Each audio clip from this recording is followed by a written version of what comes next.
Well, my Lotus welder came in today. FedEx just dropped it off. Opened the box, first thing I notice is this crap. Stop. First thing I notice is this junk here. I won't be using that. It's got the small dimso plugs like my, or whatever you want to call them, like my Clarke, which is good. The work clamp don't seem real stout. Seems kind of cheap, but it does have the copper strap to make it live on both sides. But it seems cheap as crap, so I'll eventually upgrade from this to a better work clamp. TSC has them for about 15 bucks for a solid brass work clamp. So I'll be doing that, just using this cable for that. Here's the torch head.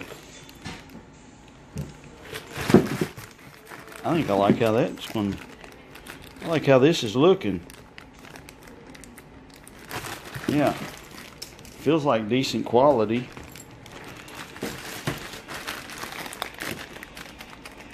It does. I'll unpackage everything when I go to put it together. It's packaged really well. Really well packaged.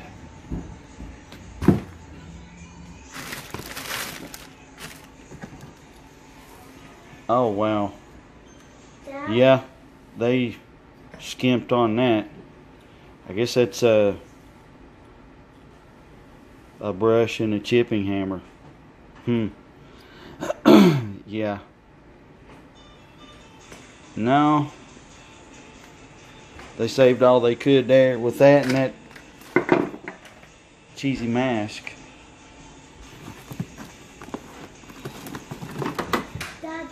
There's the gas line, or the shielding, yeah, shielding gas line. It feels to be decent quality. Brass, good flare. Okay, Abby, that looks good. Oh, the handle for the mask. It's about a pound and a half, 2 pounds.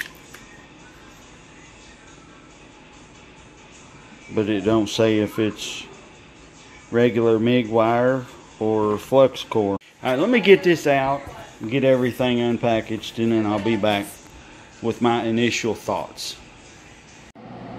Alright, it's a LOTOS MIG140. It's works on 110. It says 115, but whatever. 25 up to 140 amp output.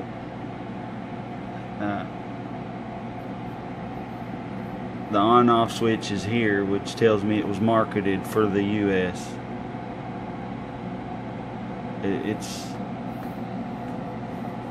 overall look of it, I like it. I mean, it looks to be well constructed. Goes from 15 all the way up to 25.5, and that's on the voltage. Yeah, volts, arc volts they call it. And wire speed goes from 008 up to 550. I don't know, I'm used to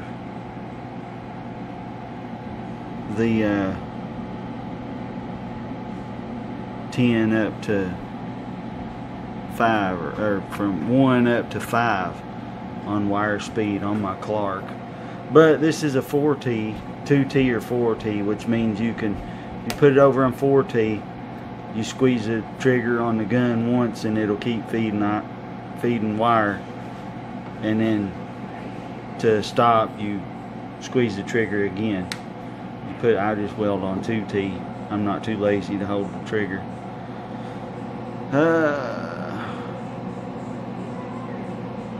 Read that so it'll focus.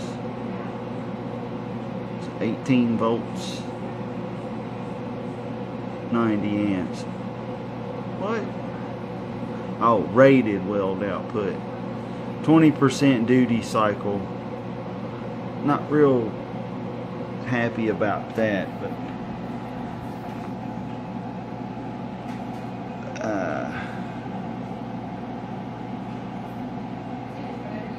you can get a spool gun for it too. Hook it in there. Let's turn this off. But yeah, overall I like the way it's made.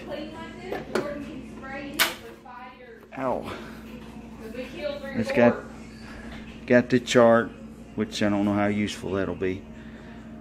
I'm not a very skilled welder, but I can put the 10-pound spool of wire in here. And this is aluminum, not plastic. A lot of them's plastic, but this one's aluminum, so that'll hold up better. Aluminum. Dad's getting high tech.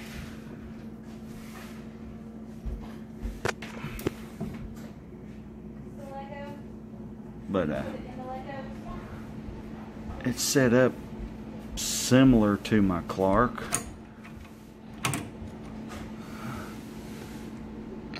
Metal roll wheels.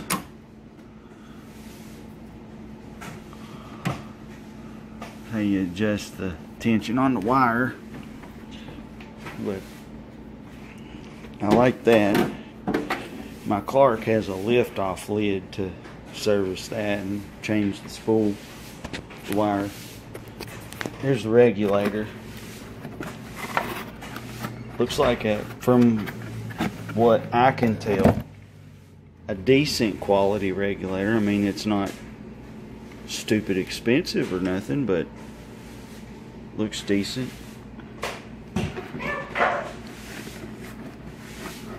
Looks decent. Here's the tool, and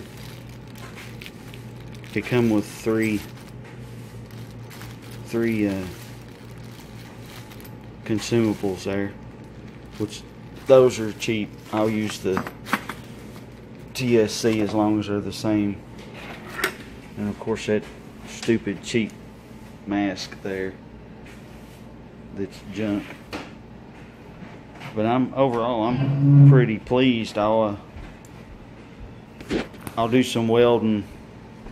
Well, I'll burn some steel together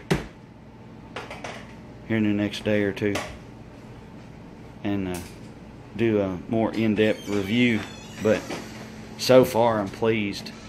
I caught it on sale on Amazon, so I could afford it. I invested. And the reason I wanted a better welder is my Clarke, though I can use gas on it's old and lacking power these days. It just doesn't do as well. I had to, when I made my lamp over there, the lamp right there, when I made it, welding those nuts together for the base and stuff, it was struggling and cutting out, and it was just acting retarded. I think the problem with it is, part of the problem is my little plugs here. They're the same as what's here, but I couldn't find any to replace it. to make a new work clamp lead. So if anybody knows, comment, let me know. I'll do some more research. But alright, thanks for watching. Like, comment, subscribe. This is the LOTOS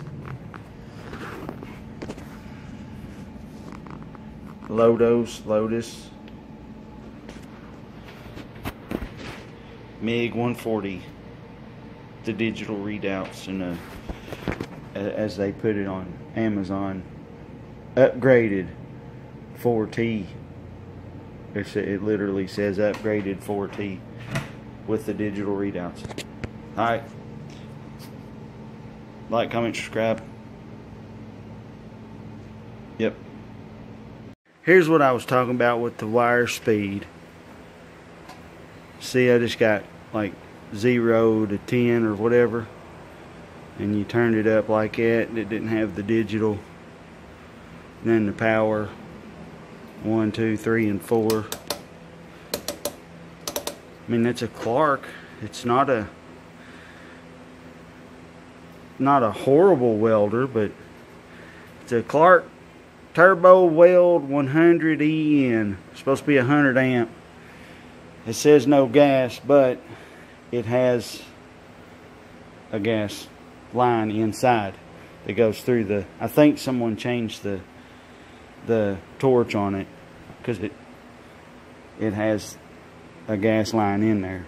But the plugs were, I think that and the work clamp was part of the problem with this one. I'm not going to scrap it. I'll keep it and use it for light duty stuff, or put it in my truck and use it in my truck. But I'm setting the new machine up on that. Well, I used it. It's going to take me a bit to get used to the settings on that machine, because it is a world of difference between hitting my Clarke. It's a world of difference. I've got some holes burnt through, and some of the beads look like shit. Some of them look decent. Pretty decent tack weld there with some porosity. Burn through. I don't know what the hell was going on there. But the wire feed is a lot different than on that Clarke. That Clarke, I can have it on 4 with the heat on 3 and be welding 1/4 inch, well, 3/16 steel, not quarter, but 3/16, and be doing good. But this one, you turn the, I had it set to where the wire, I set it about like my Clarke, and it I could feel it pushing the torch back. But oh well, I'll figure it out. Other than that, it seems to be a good machine. It gets a good burn, good power for a 110 machine. Worth the money.